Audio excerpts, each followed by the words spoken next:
Good evening. This is Walter Cronkite reporting from CBS News headquarters in New York. Tonight, America stands at a crossroads, a nation divided by a war that grows ever larger and by the question of how long the struggle in Southeast Asia will continue. The escalation of the Vietnam conflict, from a limited engagement to a full-scale war, has tested our soldiers, our leaders, and the conscience of our country. When American advisors first arrived in Vietnam in the 1950s, their mission was small, to train, not to fight. But in the years that followed, the number of U.S. troops rose from just a few hundred to more than 500,000. Under Presidents Kennedy and Johnson, America's involvement deepened each new attack. Each new offensive met with the same response: escalation. How do you feel about the war being de-escalated? I'm real disappointed in what happened.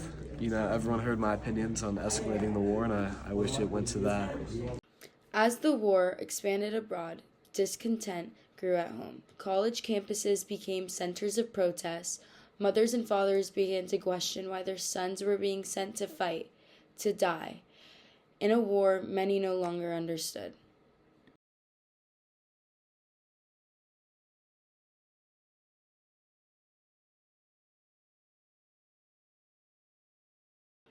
The debate over the war has spilled into every corner of American life, into homes, classrooms, and the streets. Government officials insist that law and order must be preserved, that protests risk weakening the nation's resolve. But others argue that dissent is not disorder. It is democracy in its most urgent form.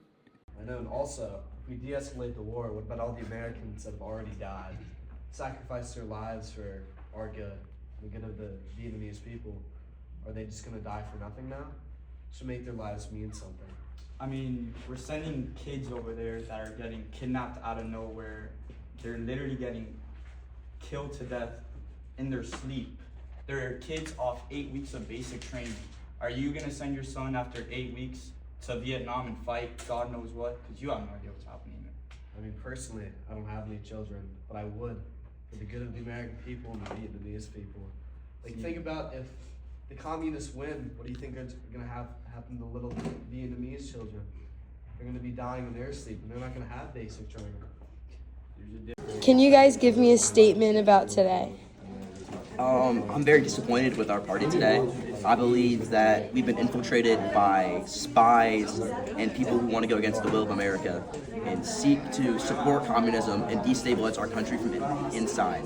I was real disappointed in how the voting went today. I feel like me and him had some great opinions today, and then people arguing us were just didn't have great counters, and the voting ended real bad.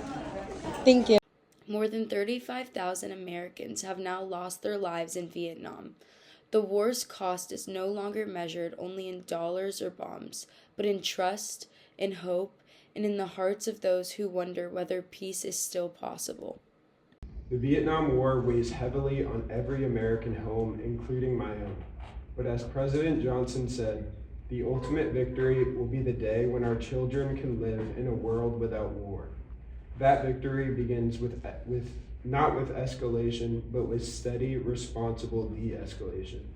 We must reduce troop levels, halt the bombing, and move towards peace. That is not weakness, it's leadership that listens to the people and honors the sacrifices already made. The Kerner Commission report warned us that our nation was moving toward two societies, one black, one white, separate and unequal. It is increasingly clear that the only rational way out will be to negotiate, not as victors, but as honorable people who did the best they could. This is Walter Cronkite, CBS News, and that's the way it is, March 6, 1968.